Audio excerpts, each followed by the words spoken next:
Hi hello எல்லோருக்கும் வணக்கம். இன்றைக்கி நாம் கிச்சன் அண்ட் ஹோம் மேக்கிங்கில் பார்க்க போகிறது அருமையான இன்னொரு ரெஸ்டாரண்ட் ஸ்டைல் ரெசிபி தான். இந்த ரெசிப்பியை உங்கள் வீட்டில் இருக்கிறவங்களுக்கு தெரியாமல் நீங்கள் ப்ரிப்பேர் பண்ணிவிட்டு அவங்களுக்கு சர்வ் பண்ணிங்கன்னா கண்டிப்பாக நீங்கள் ஹோட்டல்லேருந்து தான் கொண்டு வந்திருக்கீங்கன்னே நம்பிடுவாங்க. வாங்க நார்த் இண்டியன்ஸோடைய ஸ்பெஷல் டிஷ் தால் மக்னி செய்ய கற்றுக்கலாம். சப்பாத்தி, ரோட்டி, நான், புல்கா இது மாதிரி ரோட்டி வெரைட்டிஸ் எதுவாக இருந்தாலும் தால் மக்னி பர்ஃபெக்ட் சைட் டிஷ்ஷாக இருக்கும். தால் மக்னி செய்ய தேவையான பொருட்கள் என்னென்னு பார்ப்போம்.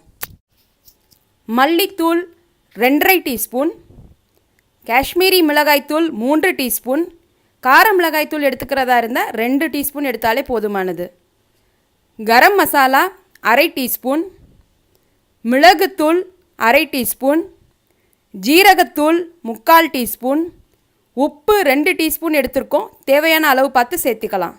தாளிக்கிறதுக்கு ஜீரகம் 1 டீஸ்பூன், பிரியாணி இலை 3, பூண்டு 10 பல் பொடிசாக நறுக்கி வச்சுருக்கேன், நெய் 1/2 டீஸ்பூன், குக்கிங் ஆயில் 3 டீஸ்பூன், ரெண்டையுமே நான் கலந்து எடுத்து வச்சுருக்கேன். Fresh cream 5 teaspoon, butter 6 teaspoon. Dal மக்கனியில் மக்கன் அப்படின்னாலே பட்டர் தான். ஸோ இந்த டிஷ்ஷுக்கு ஃப்ளேவர் கொடுக்க போகிற ஒரு மெயின் இன்க்ரீடியன்ட் பட்டர் தான். பட்டர் ஹோட்டலில் இன்னுமே நிறைய சேர்ப்பாங்க.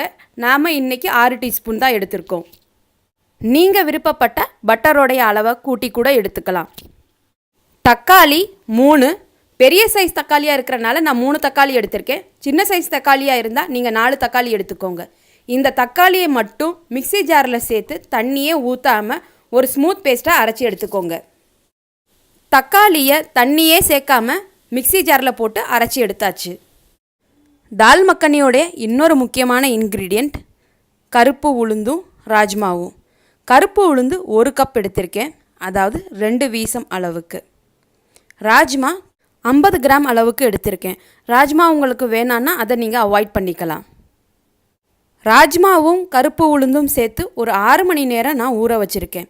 இப்போது இந்த ஊற வச்சுருக்க 2 பருப்பையுமே குக்கரில் போட்டு நாம் வேக வைக்கணும். ராஜ்மாவையும் கருப்பு உளுந்தையும் குக்கரில் சேர்த்து 2 பெரிய கிளாஸ் அளவுக்கு தண்ணி ஊற்றிருக்கேன். உப்பு நான் எதுவுமே சேர்க்கவே இல்லை. உப்பு சேர்க்காமலே நம்ம இதை வேக வச்சு எடுத்துக்கலாம். குக்கரை மூடி போட்டு ஸ்டவ்வில் வச்சு ஃப்ளேம் ஆன் பண்ணிடலாம். ஹை ஃப்ளேமில் 6லேருந்து 8 விசில் வர்ற வரைக்கும் வெயிட் பண்ணி இதை வேக வச்சு எடுத்துக்கலாம். விசில்ஸோட கேப் ஒவ்வொரு குக்கருக்கும் மாறுபடுன்றனால எக்ஸாக்டாக எவ்வளோ விசில்ஸ்னு சொல்ல முடியாது. 6லேருந்து 8 விசில்ஸ் வந்ததுக்கப்புறம் குக்கர் ப்ரெஷர் அடங்குனதும் நீங்கள் ஓப்பன் பண்ணி செக் பண்ணி பாருங்கள் பருப்பு நல்லா வெந்திருக்கா அப்படின்னு.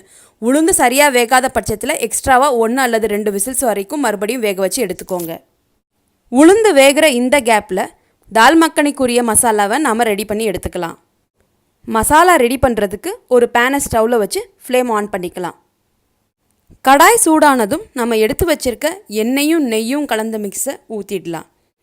எண்ணெய் சூடானதும் அதில் தாளிக்கிறதுக்கு எடுத்து வச்சுருந்த ஜீரகமும் பிரியாணி இலையும் போட்டு லேசாக வறுத்துப்போம். ஜீரகம் கொஞ்சமாக வறுப்பட்டதும் நாம் நறுக்கி வச்சுருக்க பூண்டை போட்டுடலாம். பூண்டை செவக்க வறுக்கணுன்ற அவசியம் கிடையாது. பூண்டு சேர்த்து ஹை ஃப்ளேமில் ஒரு 2 நிமிஷம் வறுத்தெடுத்ததும் நாம் எடுத்து வச்சுருக்க எல்லா மசாலா பொடிகளையும் சேர்த்துடலாம். பூண்டு ஒரு 2 நிமிஷம் வதக்கியாச்சு. இப்போது ஒவ்வொரு மசாலா பொடியாக சேர்த்துட்டே வந்துடலாம். தனியாத்தூள், மிளகாய்த்தூள், ஜீரகத்தூள், மிளகுத்தூள், இந்த 4 பொடியையும் எண்ணெயில் சேர்த்து மீடியம் ஃப்ளேமில் ஒரு 2 நிமிஷம் வதக்கி எடுத்துப்போம். இது எல்லாமே ட்ரை பவுடர்ஸ்ன்றனால சீக்கிரமாகவே தீஞ்சு போயிடும். அதனால் கவனமாக கைவிடாமல் கிளறிக்கிட்டே இருங்க. இந்த மசாலா ஒரு 2 நிமிஷம் வதங்கினதும் நாம் அரைச்சி எடுத்து வச்சுருக்க அந்த தக்காளியை இப்போ சேர்த்துடலாம். நாம் சேர்க்குற இந்த தக்காளி பழ பேஸ்ட்டு நல்லா வதங்கி அதிலிருந்து எண்ணெய் கசிஞ்சு வெளியே வர்ற வரைக்கும் நாம் இதை பொறுமையாக வதக்கி எடுத்துக்கணும். மீடியம் ஃப்ளேமில் 7லேருந்து 10 நிமிஷம் வரைக்கும் இதை நல்லா வதக்கி எண்ணெய் கசிஞ்சு வர்ற வரைக்கும் வெயிட் பண்ணலாம். மீடியம் ஃப்ளேமில் பொறுமையாக இதை எண்ணெய் கசிஞ்சு வர்ற வரைக்கும் நீங்கள் வறுத்தெடுத்தாதான் அந்த டிஷ்ஷோட ஃப்ளேவர் நல்லா வரும். அதே சமயம் அதிலிருந்து வெளிப்பட்டு வர்ற கலரும் அந்த டிஷ்ஷில் ஃபைனலாக நமக்கு தெரியும். எந்த ஒரு ரெசிபியும் ரெஸ்டாரண்ட் ஸ்டைலில் நம்ம பண்ணணும்னு நினச்சிட்டோன்னா அதுக்கு நிறைய பொறுமை தேவை. ஒவ்வொரு மசாலாவாக நல்லா வதங்கி அதுலேருந்து எண்ணெய் கசிஞ்சு வர்ற வரைக்கும் வெயிட் பண்ணிட்டு தான் நம்ம அடுத்த மசாலாவை ஆட் பண்ணணும். அப்போ தான் நமக்கு அந்த ரெஸ்டாரண்ட் ஸ்டைல் டேஸ்ட்டும் கலரும் நமக்கு கிடைக்கும். ஒரே சமயத்தில் எண்ணெய், வெங்காயம், தக்காளி, மசாலா எல்லாம் போட்டு வறுத்தெடுத்தோன்னா நம்ம எவ்வளோ தான் கஷ்டப்பட்டாலும் அதில் ரெஸ்டாரண்ட் டேஸ்ட் வரவே வராது. ஸோ நீங்கள் ஏதாவது ஒரு ரெசிப்பியை ஹோட்டல் அளவுக்கு செய்யணும் நினச்சிட்டாலே அதில் பொறுமை தான் முக்கியமான இன்க்ரீடியண்ட்டாக இருக்கணும். இந்த மசாலாவை இப்போ ஒரு மூடி போட்டு வேக வைக்க விட்டுறலாம். குக்கரில் வச்சுருந்த உளுந்து வெந்துருச்சா அப்படின்னு செக் பண்ணி பார்ப்போம். 8 விசில் ஹை ஃப்ளேமில் நான் வச்சுருந்தேன். உளுந்து நல்லா வெந்திருக்கு. உளுந்தை நீங்கள் அழுத்தி பார்க்கும்போதே உளுந்து வெந்திருக்கா இல்லையான்றது தெரியும். ரொம்ப சாஃப்டாக வெந்திருக்கணுன்ற அவசியம் கிடையாது. ஏன்னா நம்ம மறுபடியும் இதை மசாலாவில் போட்டு வேக வச்சு எடுக்க போகிறோம். மசாலாவை மூடி போட்டு குக் பண்ண ஆரம்பித்து 10 நிமிஷம் ஆகிடுச்சு. நான் சிம் ஃப்ளேமில் வச்சுருந்தனால இது ஒரு 10 நிமிஷம் நான் வேக விட்டுருந்தேன். மசாலா இப்போ நல்லா எண்ணெய் கசிஞ்சு வெளியே வந்திருக்கு. தக்காளி பழத்தில் இருந்த தண்ணி கண்டென்ட் எல்லாமே வற்றி இது ஒரு நல்ல ட்ரை பேஸ்ட்டாக ரெடி ஆகிடுச்சு. இந்த டைமில் நாம் வேக வச்ச உளுந்தும் ராஜ்மாவையும் அந்த வேக வச்ச தண்ணியோடையே சேர்த்துடுங்க. வேக வச்ச தண்ணியை நீங்கள் வேஸ்ட் பண்ண வேண்டாம். அதில் தான் எல்லா சத்துமே இருக்கும். உளுந்தை நல்லா மசாலாவோட மிக்ஸ் பண்ணி விட்டுடுங்க. மசாலாவோட நல்லா உளுந்து மிக்ஸ் ஆனதும் அதில் ஒரு 2 பெரிய கிளாஸ் அளவுக்கு நான் தண்ணி ஊற்ற போகிறேன். ஏன் இவ்வளோ தண்ணி ஊற்றுறோன்னா மெதுவாக ஸ்லோ ஃபயரில் நம்ம பிரியாணியெல்லாம் குக் பண்ணுவோம் பாருங்கள், அதே தம் ஸ்டைலில் இதையும் ஒரு ஸ்லோ ஃபயரில் குக் பண்ண விட போகிறோம். நான் குக்காக அதோடய ஃப்ளேவர் வீடே மணமணக்க செய்யும். தண்ணியை இப்போ நல்லா மசாலாவோட மிக்ஸ் பண்ணி விட்டுட்டு நாம் எடுத்து வச்சுருக்க பட்டரை இந்த சமயத்தில் ஆட் பண்ணிடலாம். பட்டரை தண்ணியில் கலந்து விட்டு பட்டர் உருக ஆரம்பித்ததும் நாம் கரம் மசாலாவை சேர்த்துடுவோம். கரம் மசாலா எப்போவுமே கடைசி ஸ்டேஜில் தான் சேர்க்கணும். இல்லைன்னா அதோட கசப்புத்தன்மை நமக்கு ஃபைனலாக சாப்பிட்றப்போ தெரியும்.